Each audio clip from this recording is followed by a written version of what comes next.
Hi friends, welcome back to our channel. Friends, ONGC foundation ద్వారా scholarship ఇస్తున్నారండి నిరుపేద విద్యార్థులకు. ఒకసారి వివరాలకు వెళ్ళేద్దాం. ఎవరెవరు ఎలిజిబిలిటీ అంటే ఎవరైతే ఎంబీబీఎస్ ఫస్ట్ ఇయర్, అదేవిధంగా ఇంజనీరింగ్ స్టూడెంట్స్ ఉంటారు కదండి, ఎవరైతే ఫస్ట్ ఇయర్ వాళ్ళకు, అదేవిధంగా ఎంఎస్సి జియోలజీ, అదేవిధంగా ఎంఎస్సి జియోఫిజిక్స్, అదేవిధంగా ఎంఎస్సి జియో సైన్స్ విద్యార్థులు అర్హులండి. ఒకసారి వివరాలకు వెళ్ళేద్దామండి. Scholarship scheme for SC ST category స్టూడెంట్స్కి 1000 వేకెన్సీస్ ఉన్నాయి. అదేవిధంగా scholarship scheme for OBC category వాళ్ళకు 500 వేకెన్సీస్ ఉన్నాయి ఆల్ ఓవర్ ఇండియా. అదేవిధంగా scholarship scheme for general category వాళ్ళకు 500 వేకెన్సీస్ ఉన్నాయండి. అదేవిధంగా ఎంత వస్తుందంటే స్కాలర్షిప్ చాలామంది అడుగుతున్నారు, 48,000 వస్తుందండి పర్ యానం. అదేవిధంగా ఎవరు ఎలిజిబిలిటీ ఆల్రెడీ చెప్పానండి, ఇంజనీరింగ్, అదేవిధంగా ఎంబీబీఎస్, అదేవిధంగా masters degree course in masters in business administrating MBA, అదేవిధంగా జియోలజీ, జియోఫిజిక్స్. 50% రిజర్వేషన్ ఉంటుందండి గర్ల్స్కి ఎక్కువ ఛాన్సెస్ ఉన్నాయి. లాస్ట్ డేట్ వచ్చేసి 6th August. Already applications open అయ్యాయి. ఒకసారి వివరాలకు వెళ్ళేద్దాం. పీడిఎఫ్ డౌన్లోడ్ చేశాను, ఒకసారి వివరాలకు వెళ్ళేద్దాం అండి. ఎంబీఏ ఎవరైతే చేస్తారో చేస్తున్న వాళ్ళు 2 years ఎంబీఏ ఉండాలి, పోస్ట్ గ్రాడ్యుయేషన్ మాస్టర్స్. అదేవిధంగా జియోలజీ, జియోఫిజిక్స్, అదేవిధంగా జియో సైన్స్ కూడా 2 years ఉండాలి. అదేవిధంగా ఇంజనీరింగ్ వచ్చేసి 4 years ఉండాలి. ఎంబీబీఎస్ ఫస్ట్ ఇయర్ వాళ్ళు అయితే అర్హులండి. ఏ విధంగా అప్లై చేసుకోవాలో నేను చెప్తానండి. ఎస్సీ ఎస్టీ వాళ్ళకు ఎక్కువ అవకాశం ఉన్నాయి. అదేవిధంగా ఓబీసీ వాళ్ళకు కూడా ఎక్కువ అవకాశాలు ఉన్నాయండి. జనరల్ కేటగిరీ వాళ్ళకు 500 వేకెన్సీస్ ఉన్నాయి. ఓబీసీ వాళ్ళకు కూడా 500 వేకెన్సీస్ ఉన్నాయి. ఇది 2019 పీడిఎఫ్ అండి. నేను ఎక్స్ప్లెయిన్ చేస్తున్నాను. సేమ్ ప్రొసీజర్ ఉంటుంది, ఏ విధంగా అప్లై చేయాలో. ఒక డీటెయిల్స్ అన్ని చూద్దామండి. స్క్రోల్ చేస్తున్నాను అండి. 48,000 వస్తాయండి పర్ మంత్ అనేది. 4,000 వస్తున్నాయండి. ఒక్కసారి ఫస్ట్ ఇయర్ మీద అయిపోయినా అంటే సెకండ్ ఇయర్లో మీకు మెరిట్ లిస్ట్ అని పెట్టడం జరుగుతుంది. ఆఫ్టర్ వన్ ఇయర్ తర్వాత మెరిట్ లిస్ట్లో మీ నేమ్ ఉంటే మీకు 48,000 వస్తాయండి పర్ ఇయర్. ఫ్రెండ్స్ చెప్తానండి ఏ విధంగా అప్లై చేసుకోవాలి. ఫర్ ఎగ్జాంపుల్, మీరు ఇంజనీరింగ్ ఫస్ట్ ఇయర్ స్టూడెంట్స్ అయినట్టయితే మీరు చూజ్ చేసుకుంది యూజీ అని చూజ్ చేసుకోవాలి. యూజీ చూజ్ చేసుకుంటే మీ మార్క్స్, క్వాలిఫై మార్క్స్ అనేది 10+2 12th ఎంటర్ చేయాల్సి ఉంటుంది, ఇంటర్మీడియట్ది. అండ్ స్కాలర్షిప్ వచ్చేసి 4,000 వస్తాయండి పర్ మంత్. అదేవిధంగా ఎంబీబీఎస్ చేసేవాళ్ళు కూడా యూజీ క్వాలిఫికేషన్ చూసుకున్నట్టయితే క్వాలిఫైయింగ్ ఎగ్జామినేషన్ అనేది ఇంటర్మీడియట్తో 10+2తో అప్లై చేయొచ్చు. అదేవిధంగా MBA and masters in geology or geophysics వాళ్ళు అయితే గ్రాడ్యుయేషన్ చూజ్ చేసుకోవాలి. గ్రాడ్యుయేషన్ చూజ్ చేసుకున్నట్టయితే మీరు పీజీ చేస్తున్నారు కాబట్టి గ్రాడ్యుయేషన్ చూజ్ చేసుకోవాలి. గ్రాడ్యుయేషన్ చూజ్ చేసుకుంటే గ్రాడ్యుయేషన్ మార్క్స్ ఎంటర్ చేయాల్సి ఉంటుంది. ఒకసారి వివరాలకు వెళ్దామండి. ఓఎన్జీసీ అనేది 5 zones అనేది క్రియేట్ చేయడం జరిగింది, డివైడ్ చేయడం జరిగింది. Zone 1, Zone 2, Zone 3, Zone 4. ఇప్పుడు తెలంగాణ స్టేట్ వచ్చేసి సౌత్లో ఉంది కాబట్టి Zone 5 కిందికి వస్తుంది. అదేవిధంగా ఏ విధంగా అప్లై చేయాలో అది కూడా నేను at the end of the video explain చేయబోతున్నాను. అదేవిధంగా నేను ఒక అడ్రస్ కూడా ఇస్తానండి. ఆ అడ్రస్కి మీరు పోస్ట్ చేయాల్సి ఉంటుంది. ఫస్ట్ కొన్ని డీటెయిల్స్ అనేది ఆన్లైన్లో ఫిల్ చేసిన తర్వాత దాన్ని ప్రింట్ తీసుకున్న తర్వాత అటాచ్ చేయాలి. కొన్ని డాక్యుమెంట్స్ ఎక్స్ప్లెయిన్ చేస్తాను వీడియోలో. ఒకసారి చూద్దామండి. ఎలిజిబిలిటీ ఈ స్కాలర్షిప్కి వచ్చేసి ఇండియన్స్ అయి ఉండాలి, ఇండియన్ నేషనల్ వాళ్ళే ఎలిజిబుల్ అండి. అదేవిధంగా గ్రాడ్యుయేషన్ ఎవరైతే ఇంజనీరింగ్ చేస్తున్నారో ఫస్ట్ ఇయర్ వాళ్ళు ఎలిజిబుల్. అదేవిధంగా ఎంబీబీఎస్ వాళ్ళు కూడా ఎలిజిబుల్. అదేవిధంగా masters degree in geology or geophysics వాళ్ళు ఎలిజిబుల్. అదేవిధంగా ఎంబీఏ వాళ్ళు కూడా ఎలిజిబుల్. చూస్తున్నాం అండి. ఎలిజిబుల్ క్రైటీరియా 60% మార్క్స్ అయితే క్వాలిఫై మార్క్స్ అండి. ఎవరైతే ఇంటర్మీడియట్లో మార్క్స్ వచ్చి ఉండాలి 60% మార్క్స్. అదేవిధంగా గ్రాడ్యుయేషన్లో కూడా 60% కన్నా ఎక్కువ ఉంటేనే ఎలిజిబుల్ అండి, వచ్చే అవకాశం ఉంటుంది స్కాలర్షిప్.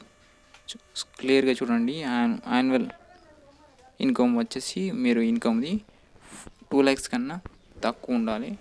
ఆ విధంగానే అప్లై చేయండి. అదేవిధంగా మీకు ఇన్కమ్ సర్టిఫికేట్ లేకుండా ఇప్పుడు తీసుకోండి. అదేవిధంగా OBC certificate or caste certificate ఏది ఉన్నా పర్లేదు, దీంతోనే అప్లై చేయొచ్చు. అదేవిధంగా బ్యాంక్ పాస్బుక్ కూడా ఉండాలి, జిరాక్స్ అప్లోడ్ చేయాల్సి ఉంటుంది. అదేవిధంగా ఈసీఎస్ సర్టిఫికేట్ అనేది ఉంటుంది. ఎలక్ట్రిక్ ఛార్జ్ సర్వీస్ అని ఉంటుంది. బ్యాంకు వెళ్ళి అడిగితే వాళ్ళు ఇస్తారు. బేస్డ్ బ్యాంక్ బట్టి ఒక డీడీ పే చేయాల్సి ఉంటుంది, 100 rupees. ఆ విధంగా ఉంటుంది. దాన్ని బట్టి వాళ్ళు ఇవ్వడం జరుగుతుంది. ఇచ్చిన తర్వాత మీ ఏ విధంగా అప్లై చేసుకోవాలో నేను లాస్ట్లో చెప్తానండి, మీకు క్లారిటీ వస్తుంది. ఏ విధంగా అప్లై చేయాలంటే ఫస్ట్ నేను డిస్క్రిప్షన్లో ఇస్తాను లింకు, ONGCindia.com. అందులో ఎంటర్ చేసిన తర్వాత స్కాలర్షిప్ అనే పోర్టల్ కనిపిస్తుంది. డైరెక్ట్ అప్లై ఫర్ స్కాలర్షిప్ అని క్లిక్ చేసిన తర్వాత మీకు డీటెయిల్స్ అన్నీ రావడం జరుగుతుంది. సో అందులో 2 PDFs ఉంటాయండి, డిక్లరేషన్, అదేవిధంగా అండర్టేకింగ్ అని పీడిఎఫ్ని డౌన్లోడ్ చేసుకొని ప్రింట్ తీసుకొని డీటెయిల్స్ అని ఫిల్ చేయండి. అదేవిధంగా చెక్ బాక్స్ ఉంటుందండి. చెక్ బాక్స్ క్లిక్ చేసిన తర్వాత అప్లై అనే ఆప్షన్ ఉంటుంది, దాన్ని క్లిక్ చేయాలి. ఒకసారి నేను చూపిస్తానండి. ఇది ఒకసారి చూడండి. ఎవరైతే ఎస్సీ ఎస్టీ స్టూడెంట్స్ ఉన్నారో వాళ్ళు ఈ ఫామ్ని ఫిల్ చేయాల్సి ఉంటుంది. పాస్పోర్ట్ సైజు అదేవిధంగా ప్రతి ఒక్క స్టెప్ బై స్టెప్ ఎంటర్ చేయాల్సి ఉంటుంది, ప్రింట్ తీసుకోవాలని నేను ఆల్రెడీ చెప్పానండి. డిక్లరేషన్ అదేవిధంగా అండర్టేకింగ్ ఆ పీడిఎఫ్స్ అన్ని ప్రింట్ తీసుకొని తర్వాత ఫిల్ చేయండి. ఫిల్ చేసిన తర్వాత మీ యొక్క రిలేటెడ్ కాలేజ్ ఆర్ యూనివర్సిటీస్కి వెళ్ళి ప్రిన్సిపల్ సిగ్నేచర్ తీసుకోవాలి. అదేవిధంగా సిగ్నేచర్ తీసుకున్న తర్వాత పోస్ట్ ఆఫీస్కి వెళ్ళి అందులో ఆ డీటెయిల్స్ అన్ని పోస్ట్ చేయాలి. నేను అడ్రస్ కూడా చెప్తానండి, ఏ అడ్రస్కి ఫిల్ చేయాలి ఆల్రెడీ చూస్తున్నామండి. ఆల్రెడీ నేను at the end of the video నేను చెప్తాను. ఒకవేళ మీకు అర్థం కాకపోతే కామెంట్ సెక్షన్లో వేయండి, అడ్రస్ కూడా చెప్పడం జరుగుతుంది. ఈ డీటెయిల్స్ అన్నీ ఫిల్ చేయాలండి స్టెప్ బై స్టెప్. కండిషన్స్ కూడా ఉంటాయండి, ఇండియన్ అయ్యే ఉండాలి. అదేవిధంగా మీరు ఎందులోనన్నా జాబ్ చేసి ఉంటే మాత్రం వాళ్ళకు డెఫినెట్గా రావు. అండ్ అదేవిధంగా సెకండ్ ఇయర్ స్టూడెంట్స్కి అయితే రావు. ఎవరైతే ఎంబీబీఏ అదేవిధంగా ఎంబీబీఎస్ ఇంజనీరింగ్ చేస్తున్నారు and post graduation in geology geophysics అదే ఫస్ట్ ఇయర్లో చేసినట్టయితే రిన్యూవల్ చేసుకోవచ్చు. ఒకవేళ చేయకుండా మళ్ళీ సెకండ్ ఇయర్ వెళ్ళిన తర్వాత ఫ్రెష్ రిజిస్ట్రేషన్ చేసుకుంటే కుదరని పని అని చెప్పడం జరుగుతుంది. అదేవిధంగా ఏంటంటే డాక్యుమెంట్స్ అవసరం క్లియర్ చూపిస్తాం. క్యాస్ట్ సర్టిఫికేట్ అవసరం ఉంటుంది. అదేవిధంగా మీ యొక్క బోనఫైడ్ ప్రజెంట్ బోనఫైడ్ అదేవిధంగా క్వాలిఫై మార్క్స్ ఉంటుంది. కానీ for example me post graduation first year అయినట్టయితే మీ డిగ్రీ మేము అప్లోడ్ చేయాల్సి ఉంటుంది. అదేవిధంగా ఇన్కమ్ సర్టిఫికేట్ అదేవిధంగా ఈసీఎస్ సర్టిఫికేట్ అవి కూడా బ్యాంక్ ఈసీఎస్ అనేది బ్యాంకులోకి వెళ్ళి బ్యాంకు మేనేజర్ అడగాలి. అవి ఏ విధంగా అంటే నేను డీటెయిల్స్ చెప్తానండి ఏ విధంగా అప్లై చేయాలో. అండ్ పాన్ కార్డు ఉంటే పాన్ కార్డు అంటే యాక్చువల్గా మ్యాండేటరీ అయితే కాదు, ఆప్షనల్ అండి. పాన్ కార్డు ఐ థింక్ ప్రతి ఒక్కరికి ఉంటుంది అనుకుంటా pan card.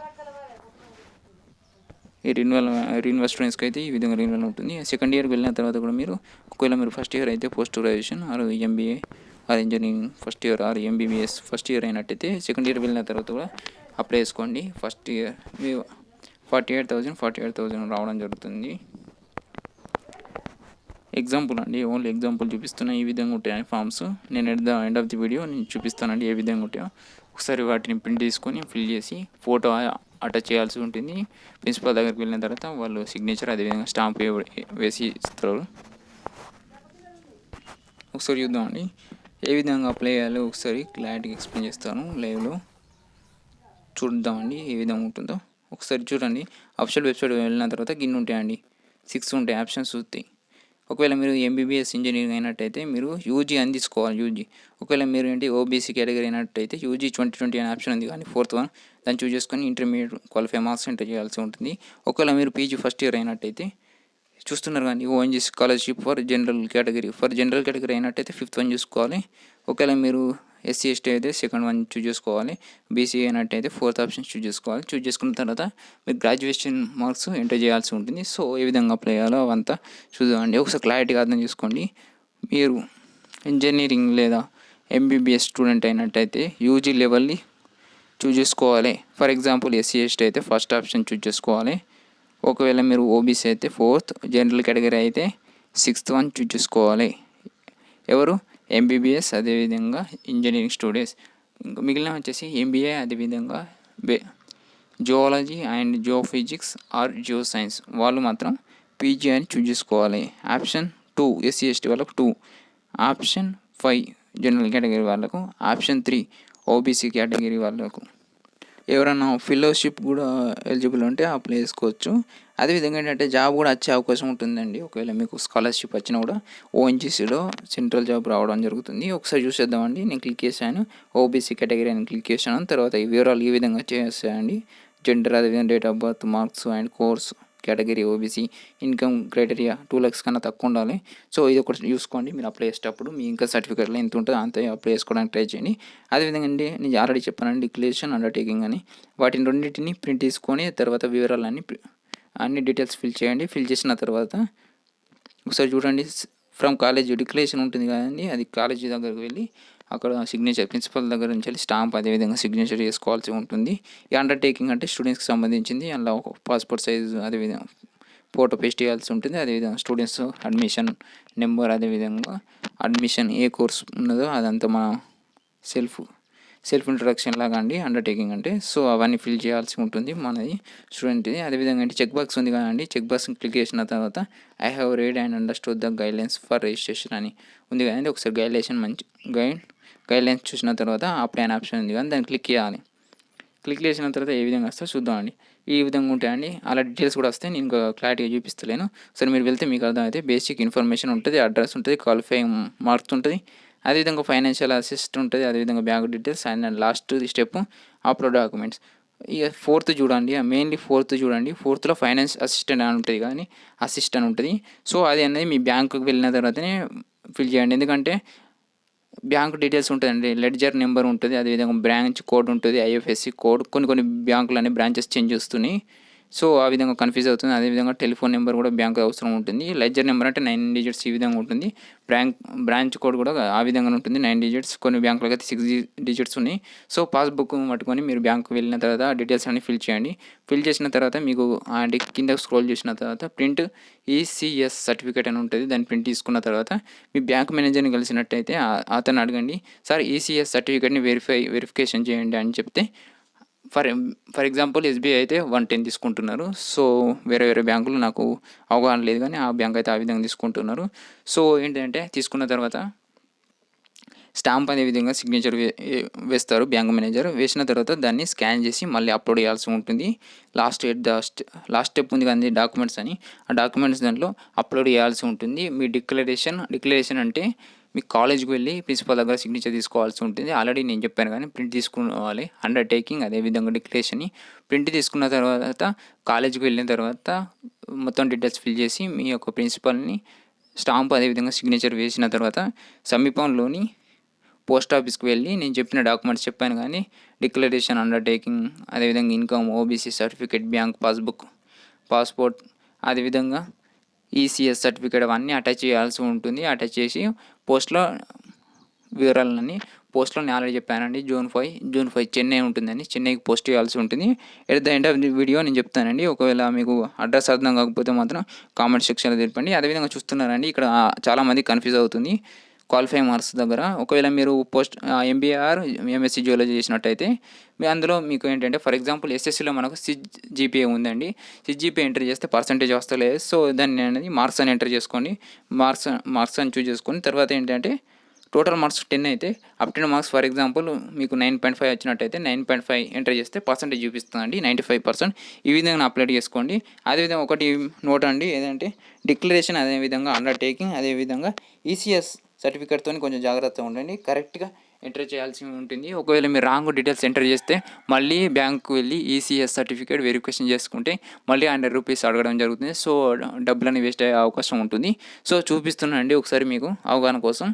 Undertaking from student, అదేవిధంగా డిక్లరేషన్ ఫ్రమ్ ప్రిన్సిపల్ అండి, ఫ్రమ్ కాలేజ్ అక్కడ వెళ్ళిన తర్వాత కాలేజ్కి వెళ్ళిన తర్వాత వివరాలను అడిగి తెలుసుకొని సిగ్నేచర్ వేయించుకోండి ప్రిన్సిపల్ దగ్గర.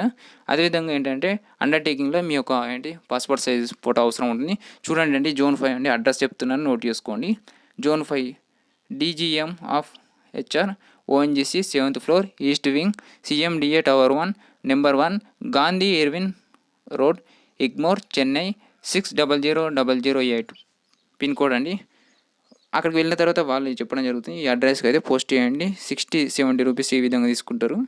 సో మరిన్ని ఎడ్యుకేషన్ అప్డేట్స్ కోసం మన ఛానల్ని సబ్స్క్రైబ్ చేసుకోండి, అదేవిధంగా లైక్ చేయండి, అదేవిధంగా షేర్ చేయండి. Thank you for watching. Stay home, stay safe. Thank you for watching.